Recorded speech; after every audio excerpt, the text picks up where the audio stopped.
أبو جواري يوسف أنا يروح سر أنا بيرجع أسمع أوكي ويمان لا يرجع لكن كريم مجبا هيا كم نجامي أورا براد هي كم؟ كنتم ستاندر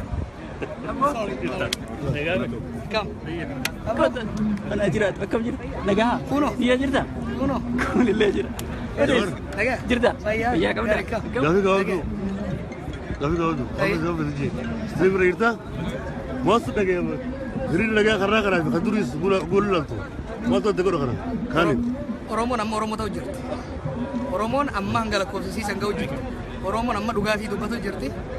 Oromoon bilisummaadhaan amma qoqqooyitee jechuudha. Uummanni keenya tokkummaadhaan kan bahuun jabinaan kan bahuun uummanni keenya qabsoo oduutii miti qabsoo wareetii miti qabsoo qabatamaa bifa kanaan karoorfatee lafa jala ittiin daleegee wal kakaasee murannoodhaan dhufuun kun Oromoon amma dhugaadhaan bilisummaa qoqqooyii ta'uusi amma booda bilisummaa yoo argattees taate dalagattee waan argatteef mi'eeffattee kunuunsattee akka ija ifiititti akka ilmoo ifiititti tiisuu ni dandeessi bifa kanaan itti fufnaan yeroo gabaabaa keessatti injifannoodhaan akka keessaa baanu shakkiin takka hin jiru kun waan nama boonsuu jechuu warra Kolooraadoo dhugatti hedduu boonsa warri Kolooraadoo irra hawa nagee bittuu hojii ajaa'ibaa hojjetanii itti nagee warra Kolooraadoo.